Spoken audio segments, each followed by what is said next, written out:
Hello my dear students, you are most welcome on WS academy. This is me Kusum ma'am. और हमने कल start किया था public policy का जो टॉपिक है उसी का दूसरा पार्ट आज हम करने जा रहे हैं। कल मैंने आपको पढ़ाया कि जो पब्लिक पॉलिसी है, पब्लिक पॉलिसी इन शॉर्ट आप याद रख लीजिए, जो गवर्नमेंट की पॉलिसीज़ होती है, जो गवर्नमेंट पॉलिसीज़ बनाता है लोगों के लिए, चाहे वो हेल्थ पॉलिसी हो, चाहे वो एग्रीकल्चरल पॉलिसी हो, चाहे वो एजुकेशन पॉलिसी हो, चाहे वो फॉरेस्ट के लिए पॉलिसी हो, तो कोई भी पॉलिसी हो सकती है। तो जो वो पॉलिसी होती है पब्लिक पॉलिसी जो गवर्नमेंट बनाता है, उसके लिए पब्लिक पॉलिसी बनाने के लिए उनको डिसीजंस लेने पड़ते हैं, बहुत सारे चीज़ों के रिलेटेड डिसीजंस लेने पड़ते हैं। तो पॉलिसी होती है वही डिसीजंस प्लस नॉन डिसीजंस, जो डिसीजंस लिए जाते हैं या जो बाकी इसमें चीज़ें लगती हैं उसको हम पब्लिक पॉलिसी बोलते हैं। ठीक है, तो पब्लिक पॉलिसी कुछ ऐसे डिसीजंस होते हैं जिनका इम्पैक्ट लॉन्ग टर्म होता है, जो स्ट्रैटेजिक इंपॉर्टेंस के डिसीजंस होते हैं। ठीक है, तो ये यहाँ तक हमने कल पढ़ा।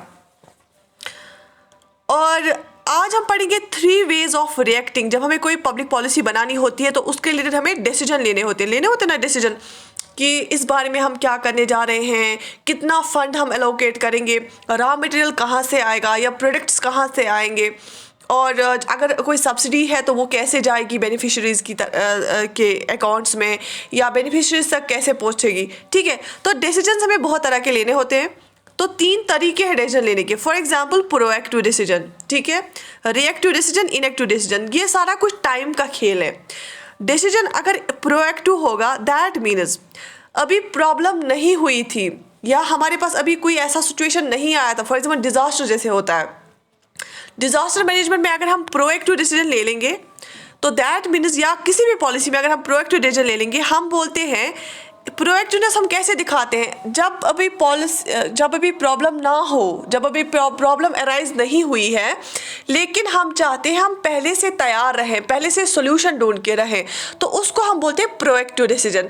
हमेशा बेहतर होता है प्रोएक्टिव डिसीजन ही लेना, हमेशा बेहतर होता है प्रोएक्टिवनेस दिखाना, क्योंकि अगर कुछ ऐसा हो, कोई एपिडेमिक आ जाए, पेंडेमिक आ जाए, डिज़ास्टर आ जाए, या कुछ ऐसा हो, डेफिशिएंसी हो, या एग्रीकल्चर में आउटपुट अच्छा नहीं आए, तो अगर हम पहले से तैयार है, ड्रॉट हो, ठीक है, रैंड डेफिसिट हो, अगर हम पहले से तैयार होंगे, प्रोएक्टिवनेस दिखाएंगे, तो लॉस कम से कम हो जाएगा। तो गवर्नमेंट की जो पब्लिक पॉलिसी है, पहले तो ऐसा नहीं होता था, लेकिन अब जो जितनी भी पॉलिसीज़ होती हैं, जब इतना भी जो भी अप्रोच होता है गवर्नमेंट का, वो चाहते हैं कि प्रोएक्टिव हो, पहले से वो तैयार हो जाए। ठीक है, यहाँ पे मैंने लिखा है where you anticipate the problem even come out with solution for the problem even before the problem होने से पहले ही वो सोल्यूशन भी आप तैयार रखते हैं, उसको हम प्रोएक्टिव पॉलिसी बोलते हैं।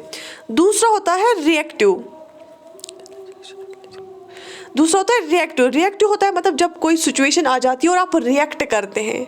ठीक है, here you react to a particular situation because when problem occur you take decision response to problem. जब कोई ऐसा सिचुएशन अराइज होता है और आपको उस सिचुएशन के अकॉर्डिंग डिसीजन लेना पड़ता है। ठीक है, तो पॉलिसी क्या रहेगी गवर्नमेंट की इसके बारे में, कोई एक चीज़ हो गई तो अब पॉलिसी क्या रहेगी गवर्नमेंट उस पर पॉलिसी बनाता है। तो रिएक्टिव डिसीजन होता है, हमने रिएक्शन किया, हमने रेस्पॉन्स दिखाया एक पर्टिकुलर सिचुएशन को। ठीक है, उसके बाद है इनएक्टिवनेस होता है मतलब कि ना आप प्रोएक्टिव हो ना आप रिएक्टिव हो, आप कोई रेस्पॉन्स ही नहीं दिखा रहे हो। देखिए, you don't take any decision, therefore no not taking a decision is a decision.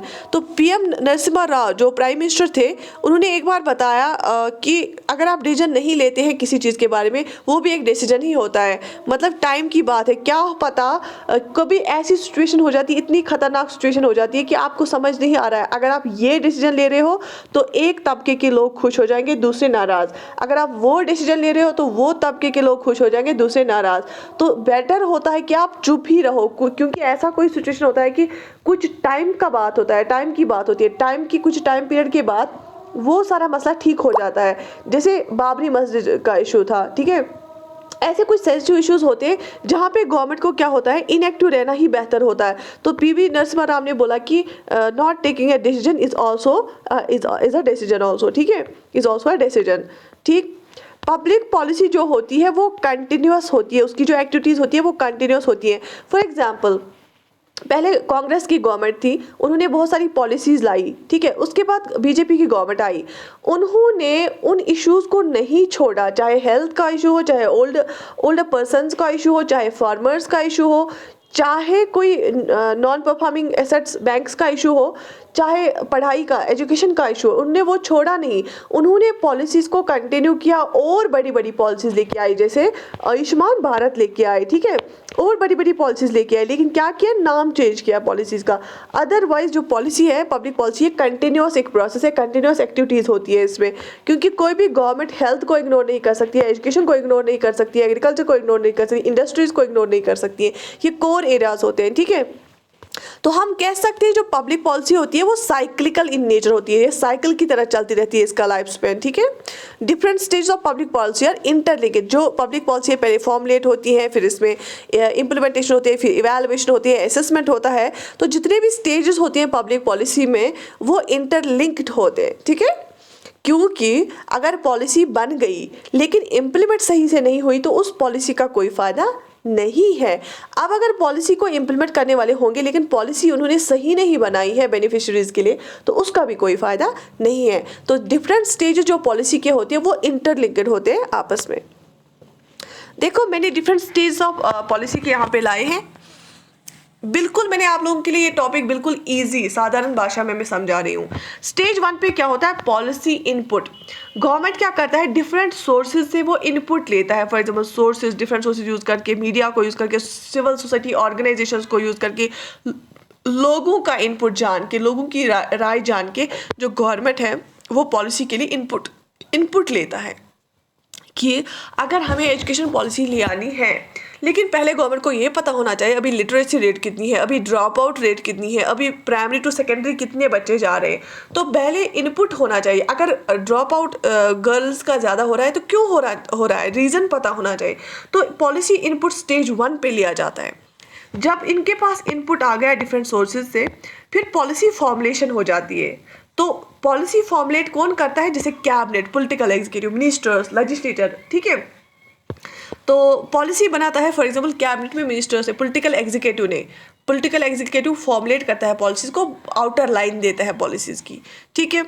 उसके बाद इम्प्लीमेंट कौन करता है, इम्प्लीमेंटेशन के लिए यहाँ पे सिविल सर्वेंट्स होते हैं। जैसे कोई पॉलिसी आ गई तो डिस्ट्रिक्ट कलेक्टर्स होते हैं, वो IAS होते हैं, तो वो इम्प्लीमेंट करते हैं, या स्टेट सिविल सर्विसेज के जो लोग होते हैं वो इम्प्लीमेंटेशन वो बिल्कुल लोअर लेवल पे इम्प्लीमेंट करते हैं। जैसे ब्यूरोक्रेसी क्या करती है, पॉलिसी इम्प्लीमेंटेशन। फिर स्टेज 4 क्या होता है पॉलिसी का, इस पे देखा जाता है policy feedback, whether it is successful और नॉट।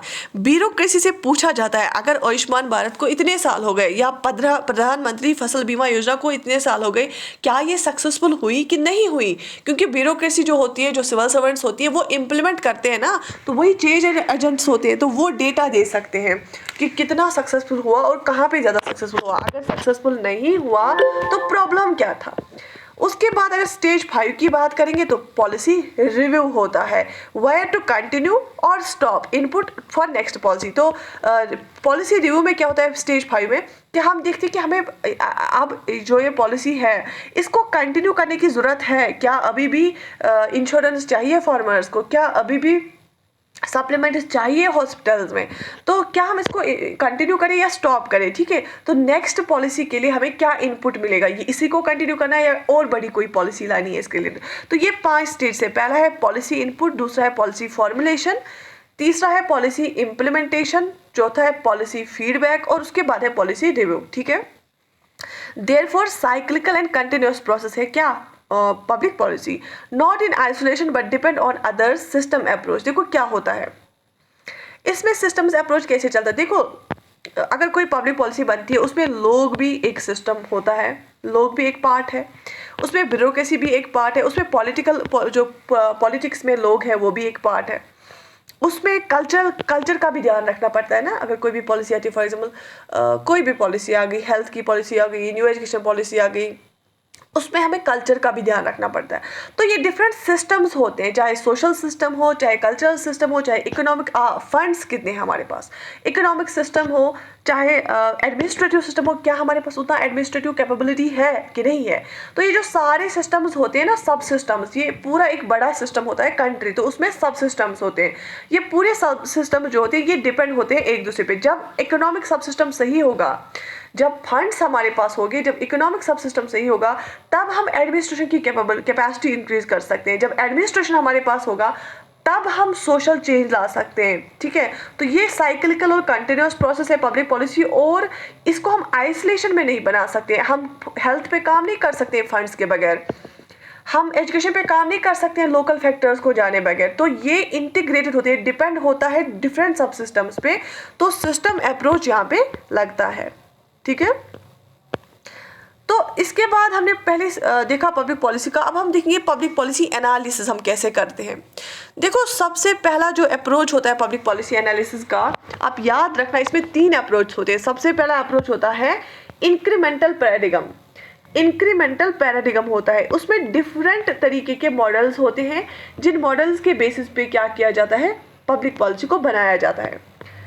सिंपल मैंने बनाया आप लोगों को के लिए, आपको बस एक एक पॉइंट याद रखना है। इंक्रीमेंटल पैराडिगम में हम क्या करते हैं, देखो पहला मॉडल जो इसमें है इलाइट मास मॉडल, ये हमें बताता है कि हमेशा जो पब्लिक पॉलिसी बनती है वो रूलिंग इलाइट खुद बनाता है। एक तो वो खुद के लिए भी बनाता है, दूसरे लोगों के, जैसे फॉर एग्जांपल सिविल सर्वेंट्स बनाते हैं और मिनिस्टर्स बनाते हैं, तो वो होते हैं अपर क्लास लोग, मतलब जो रिच पीपल होते हैं। तो हमेशा जो इलाइट मास मॉडल बोलते हैं कि हमेशा रूलिंग इलाइट जो रिच पीपल होते हैं वही पॉलिसीज बनाती हैं, ये इसका कहना है। दूसरा होता है group model. Group model theory हमें ये बताती है कि हमेशा प्रेशर ग्रुप्स होते हैं, जैसे for example caste basis pressure groups जाते हैं, मिलते हैं, वफद, जैसे वफद मिलते हैं ना सीएम के साथ, लेफ्टिनेंट गवर्नर के साथ, उनको अपनी राय बताती है, अपनी डिमांड बताते हैं। तो प्रेशर ग्रुप्स का बहुत एक इम्पैक्ट रहता है पब्लिक पॉलिसी पे, ये ग्रुप मॉडल हमें बताता है। सिंपल आपको याद रखना है, ग्रुप मॉडल हमें ग्रुप का बताता है कि प्रेशर ग्रुप्स आ जाते हैं। ठीक है, उसके बाद है system model, black box model. System model में ब्लैक बॉक्स की एग्जांपल इसलिए दी गई है, आम लोगों को पता नहीं होती है। जैसे फॉर एग्जांपल बजट बनता है, जब बजट बनता है कैबिनेट मीटिंग के बाद, उसमें लास्ट मिनट तक चेंजेस प्राइम मिनिस्टर कर सकता है। तो prime minister in coordination with the finance minister को पता होती है बहुत सारी चीज़ें, जो बहुत सीक्रेट होता है जब तक ये बजट पार्लियामेंट में ना आए।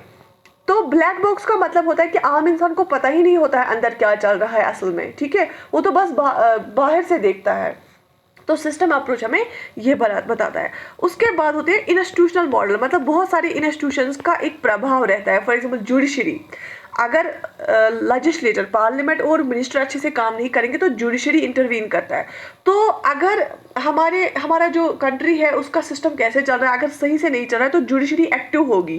ठीक है, तो इंस्टीट्यूशनल मॉडल हमें बताता है कि डिपेंड करेगा इंस्टीट्यूशंस कैसे काम करेंगे, उस तरह की पॉलिसी आ जाएगी। और एक यहाँ पे है ऑर्गेनाइज्ड एनार्की मॉडल। मतलब ऑर्गेनाइज्ड एनार्की मतलब होता है कि एक तो हमारा सिस्टम ऑर्गेनाइज करके है, मतलब हमारे पास एडमिनिस्ट्रेशन है, वो है, ये है, लेकिन चलता कुछ नहीं है, दंगे फसाद हो रहे हैं। ठीक है, लेकिन फिर भी कंटिन्यूअस पॉलिसीज आ रही हैं, तो चल तो रहा है, अंदर से खोखला है लेकिन फिर भी चल रहा है। तो ऑर्गेनाइज्ड एनार्की, ठीक है, सिस्टम तो है, स्ट्रक्चर्स तो है, लेकिन फंक्शनिंग सही से नहीं हो रही है। तो ये पब्लिक पॉलिसी एनालिसिस में हमें पहले इंक्रीमेंटल पैराडिगम में बताता है कि कौन कौन से तरीके, डिफरेंट तरीके हैं पॉलिसीज के। तो ये हम पढ़ रहे थे इंक्रीमेंटल पैराडिगम। ठीक है, आपको एक ओवरव्यू पता होना चाहिए इसका, आपको इन डिटेल नहीं पढ़ने की जरूरत है, ये तो एक यूनिट ही अगर हम उस तरीके से पढ़े, बस एक टॉपिक है आपके सिलेबस में, आपको एक ओवरऑल पता होना चाहिए व्यू। इंक्रीमेंटल पैराडिगम के बाद दूसरा जो है इसमें वो है तरीका रैशनल पैराडिगम का। रैशनल पैराडिगम में हमें क्या बताया जाता है कि रैशनल डिसीजन मेकिंग होनी चाहिए इसमें। रैशनल डिसीजन मेकिंग हम कैसे करेंगे, उसमें हमें क्या करना है, उसमें हमें कॉस्ट बेनिफिट एनालिसिस करनी है। हमें देखना है कि for example cost benefit analysis का मतलब ये है, अगर हमने कोई पॉलिसी लाई है उसमें हमें जो फंड्स है उस फंड का हम यूज़ कैसे करते हैं। फॉर एग्जांपल जितना हमें खर्चा होता है क्या उतना बेनिफिट हो रहा है, या तो एटलीस्ट उतना बेनिफिट होना चाहिए, उससे ज़्यादा बेनिफिट होना चाहिए। अगर जितना हम खर्चा करें उसका उतना बेनिफिट भी नहीं आ रहा है, लोगों को वेलफेयर भी नहीं मिल रहा है, तो फ़ायदा ही क्या है उस पॉलिसी का। तो इसमें हम रैशनल अप्रोच में हमें बताया जाता है कि आप कॉस्ट बेनिफिट एनालिसिस करो। अगर हम यहाँ पे 1 करोड़ रुपये हेल्थ सेक्टर में खर्च कर रहे हैं तो इससे कितना फ़र्क पड़ रहा है इंडिकेटर्स में। अगर नहीं पड़ रहा है तो क्या हमें पॉलिसी चेंज करनी पड़ेगी। तो कॉस्ट बेनिफिट एनालिसिस हम करते हैं तो बेनिफिट्स होने चाहिए कॉस्ट से ज़्यादा, तब हम बोलेंगे कि ये डिसीजन जो है ये रैशनल था, ये अप्रोच जो है रैशनल है।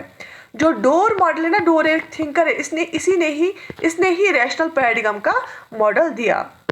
मतलब इसमें इकोनॉमिक रैशनलिटी भी होनी चाहिए और सोशल कल्चरल फैक्टर्स भी। फॉर एग्जांपल अगर हमें कोई चीज़ ठीक करना है, कोई चीज़ सही करनी है, उसमें हमें खर्चा रीजनेबल होना चाहिए, ज़्यादा नहीं होना चाहिए, रीजनेबल होना चाहिए। और अगर हम कोई पॉलिसी ला रहे हैं, फंड्स खर्च कर रहे हैं, उसमें सोशो कल्चरल फैक्टर्स का ध्यान रखना है कि फॉर एग्जांपल हम ट्राइबल्स में जाएंगे, उनको हम बोलेंगे कि आप यहाँ से निकलो या हम इसको चेंज करेंगे पूरे को, तो उनको अपना एक रहन सहन होता है। तो ये सारे कुछ फैक्टर्स हमें ध्यान में रखने हैं। तो कॉस्ट बेनिफिट एनालिसिस करनी है। फॉर एग्जाम्पल हम कोई प्रोजेक्ट लाते हैं किसी फॉरेस्ट एरिया में, तो उसके लिए हमें पौधे काटने पड़ते हैं, बहुत ट्रीज कट करने पड़ते हैं, डिफॉरेस्टेशन हो जाती है, उसके लिए हमें ट्राइबल्स को घर से निकालना पड़ता है। तो क्या हमारे पास बेनिफिट ज़्यादा है या कॉस्ट ज़्यादा है, तो ये हमें कॉस्ट बेनिफिट एनालिसिस करनी होती है। तो अगर हमारे बेनिफिट ज़्यादा है एज कम्पेयर टू कॉस्ट, तो हम बोलेंगे कि हमारा जो डिसीजन है ये रैशनल है। तो इसीलिए गवर्नमेंट क्या रखता है, थिंक टैंक रखता है। फॉर एग्जाम्पल हमारे पास अभी थिंक टैंक के फॉर्म में क्या है, नीति आयोग है। NITI Aayog is a think tank. वो पॉलिसी वो सोचती है, वो रिसर्च करती है, और रिसर्च करने के बाद गवर्नमेंट को वो इनपुट देती है कि इस फील्ड में ये प्रॉब्लम है और उसका सोल्यूशन ये है। अगर आप ये डिसीजन लोगे तो ये बेनिफिट आ जाएगा, अगर आप वो डिसीजन लोगे तो उतना वेलफेयर आ जाएगा। तो थिंक टैंक कौन सा थिंक टैंक है हमारे पास अभी, नीति आयोग। नीति आयोग गवर्नमेंट को रिसर्च करके देता है और बोलता है कि किस प्रॉब्लम के लिए क्या सोल्यूशन है। NITI Aayog is a think tank, आप ये याद रख लेना, ठीक है। तीसरा है स्ट्रैटेजिक प्लानिंग पैराडिगम। पहला है इंक्रीमेंटल पैराडिगम, रैशनल पैराडिगम, उसके बाद स्ट्रैटेजिक प्लानिंग पैराडिगम। इसमें हम दोनों के फायदे लेते हैं, combination of incrementalist and rational paradigm, ठीक है, दोनों के। मतलब पॉलिसी इंप्लीमेंटेशन और इवैल्यूएशन पे ध्यान देते हैं बहुत ज़्यादा। मतलब ये नहीं कि हमने सिर्फ पॉलिसी बनाई, यहाँ पे इस जो ये है स्ट्रैटेजिक प्लानिंग पैराडिगम, इस पे इम्प्लीमेंटेशन और इवैल्यूएशन पॉलिसी के जो है उस पर बहुत ज़्यादा इंपॉर्टेंस दी जाती है। समझ आए यहाँ तक? अच्छा, तो यहाँ तक ये था, हम पब्लिक पॉलिसी का पढ़ रहे थे। लेकिन आपको पता है कि पॉलिसी जब तक अच्छे से इम्प्लीमेंट ना हो जाए तब तक उसका कोई फ़ायदा नहीं होता है। तो ये थोड़ा सा इसलिए मैं दे रही हूँ क्योंकि मुझे पता है आप रिवाइज कर रहे हैं दूसरी चीज़ें, और ये भी थोड़ा सा ये टॉपिक भी चलेगा। कल हम और इतना सा पढ़ेंगे इसका, और उसके साथ ही हम इसको कंप्लीट करेंगे। तो कल हम मॉडल्स ऑफ पॉलिसी इंप्लीमेंटेशन पढ़ेंगे, वो भी 1 लाइनर्स है, आपको अच्छे से याद रहेगा। बाकी आप मुझे थोड़ा सा रिव्यू दे दीजिए कमेंट सेक्शन में ही कि आपको समझ आया ये टॉपिक और कितना समझ आया, सो दैट कि मैं 3rd पार्ट भी इसका लेके आऊँ। I wish you all the best. Take good care of yourself. अल्लाह हाफिज़।